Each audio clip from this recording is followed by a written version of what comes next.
प्यारे बच्चों, आज हम अभ्यास 5 भी पढ़ेंगे। प्रश्न 1, निम्नलिखित को बीजगणितीय रूप में लिखिए। पार्ट 1 है 6 और x का योगफल।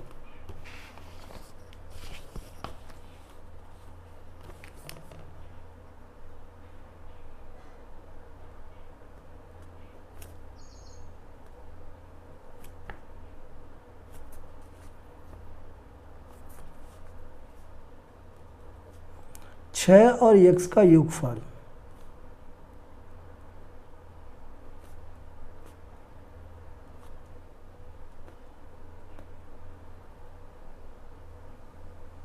इसे हमें बीजगणितीय रूप में लिखना है, तो इसे हम लिख सकते हैं बराबर 6 प्लस x। इस प्रकार से हमें लिखना है। दूसरा है x में से 7 घटाने पर शेष।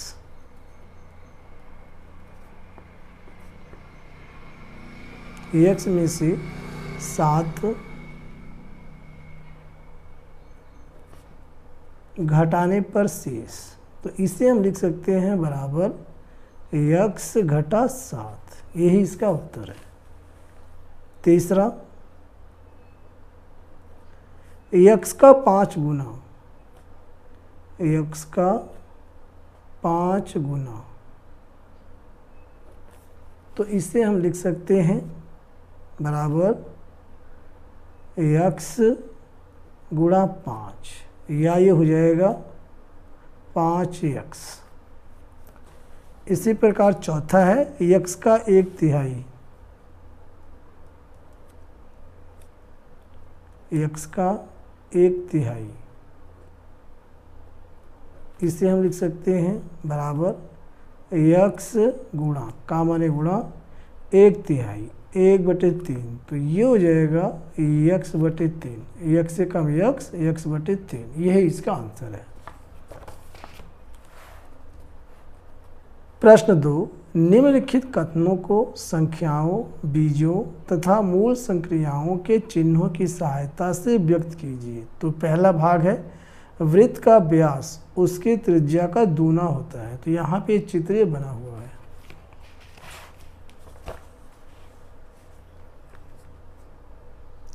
प्रश्न 2 पार्ट 1। प्यारे बच्चों, ये पहला प्रश्न था। तो इसमें कहा गया है कि वृत्त का व्यास उसकी त्रिज्या का दूना होता है। तो इसे हम लिख लेते हैं।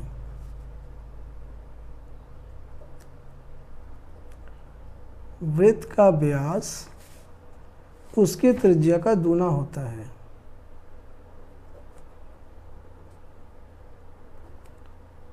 उसकी त्रिज्या का दूना होता है। तो पहले यहाँ पे हम वृत्त बना लेते हैं।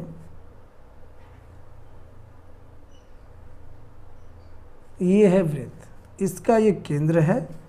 केंद्र से होकर के जब कोई रेखा जाती है तो उसे हम व्यास कहते हैं। तो ये पूरा हमारा व्यास है। यहाँ से केंद्र से ये जो दूरी, ये हमारी त्रिज्या कहलाती है। इसे हम r से दिखाते हैं। तो यहाँ पर ये कहा है कि वृत्त का व्यास उसके त्रिज्या का दूना होता है। तो यहाँ हम लिख सकते हैं वृत्त का व्यास बराबर 2 गुणा त्रिज्या, 2 गुणा त्रिज्या, क्योंकि यहाँ पर कहा गया है त्रिज्या का दूना, तो त्रिज्या का 2 गुना कर देंगे। अब वृत्त के व्यास को हम लिखते हैं d से दिखाते हैं, इसे डायमीटर कहते हैं। तो ये d हो जाएगा बराबर 2 गुणा त्रिज्या को हम r लिखते हैं, छोटा r, यहाँ पे दिखा देते हैं छोटा r। ठीक है, तो ये हो जाएगा हमारा d बराबर 2r। यही इसका उत्तर है। सेकंड पार्ट में कहा है वर्ग का परिमाप उसकी एक भुजा का 4 गुना होता है। तो प्यारे बच्चों, ये यहाँ पे वर्ग है इस प्रकार से, और वर्ग में इसकी चारों भुजा बराबर होती है। तो यहाँ पे हम मान लेते हैं कि इसकी एक भुजा जो है x है, तो ये बाकी भी x होंगी चूँकि सब बराबर होती हैं। और यहाँ पे हमें वर्ग का परिमाप निकालना है। तो वर्ग का परिमाप बराबर ये होता है 4 गुणा भुजा, 4 गुणा भुजा। तो वर्ग का परिमाप को हम दिखा सकते हैं कैपिटल एस से, बराबर 4 गुना, अब भुजा हमारी क्या है, x है, तो ये हो जाएगा 4 गुना x। इसे हम लिख सकते हैं यस बराबर 4x। यही इसका उत्तर है। पार्ट थर्ड, आयत का क्षेत्रफल उसकी लंबाई तथा चौड़ाई का गुणनफल होता है। तो प्यारे बच्चों, आयत इस प्रकार से होता है कि इसके आमने सामने की भुजाएँ होती हैं वो बराबर होती है, ये इसके बराबर और ये जो है इसके बराबर, और इसके चारों कोण 90 डिग्री होते हैं। तो हम मान लेते हैं इसकी लंबाई x है और चौड़ाई इसकी y है। जो भुजा लंबी होती है वो लंबाई होती है, जो छोटी होती है वो चौड़ाई होती है। अब यहाँ पे ये कहा गया है आयत का क्षेत्रफल, इसके लिए फार्मूला होता है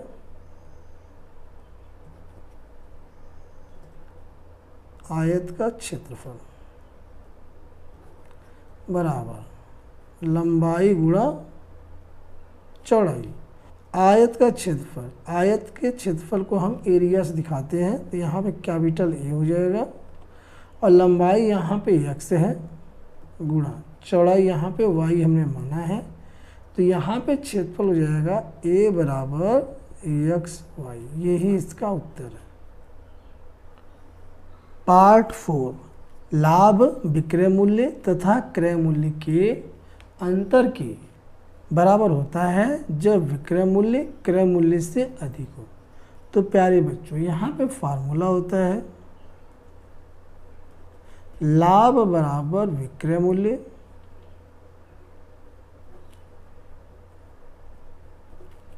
माइनस क्रय मूल्य। तब इस प्रकार से लाभ निकलता है जब विक्रय मूल्य क्रय मूल्य से अधिक होता है। लाभ को हम प्रॉफिट बोलते हैं, इसलिए इसे P से दिखाएंगे, कैपिटल P। विक्रय मूल्य को हम सेल्स प्राइस कहते हैं, कैपिटल S दिखाएंगे, और क्रय मूल्य को कॉस्ट प्राइस कहते हैं, इसलिए इसे C से दिखाएंगे। तो यहाँ पे हमारा आंसर हो गया P बराबर S माइनस C। यही इसका आंसर है। क्वेश्चन 3 भाग ए, एक टोकरी में 50 आम तथा एक दूसरी टोकरी में 1 आम है। पहली टोकरी में दूसरी टोकरी से कितने अधिक आम है, हमें अधिक आम बताना है। तो यहाँ पे क्वेश्चन नंबर 3 पार्ट ए है। तो यहाँ पे प्यारे बच्चों, ये हमारी जो है पहली टोकरी है और ये हमारी दूसरी टोकरी है। पहली टोकरी में 50 आम है, दूसरी टोकरी में 1 आम है। तो ये कह रहा है कि पहली टोकरी में दूसरी टोकरी से कितने अधिक आम हैं। तो यहाँ पे हम लिखेंगे अधिक आम, अधिक आम बराबर ये जो 50 है इसमें से x हम घटा देंगे, 50 माइनस x आम। यही इसका आंसर है, यहाँ आम लिख देंगे।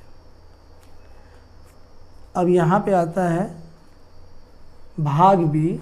इसमें पूछा गया है एक विद्यालय में कुल 100 छात्र हैं, जिनमें से x छात्र अनुपस्थित हो गए, यानी कि आए नहीं है, छुट्टी पर हैं। तो उपस्थित छात्रों की संख्या ज्ञात कीजिए। तो यहाँ पे हमें लिख लेना पड़ेगा बी। विद्यालय में कुल छात्र,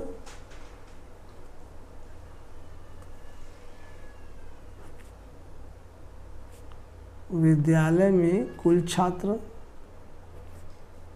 बराबर दिया हुआ है 100, और यहाँ पे दिया है अनुपस्थित छात्र,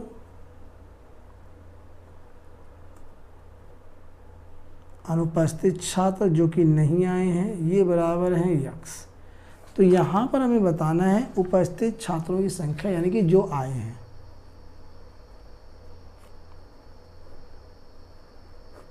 उपस्थित छात्रों की संख्या।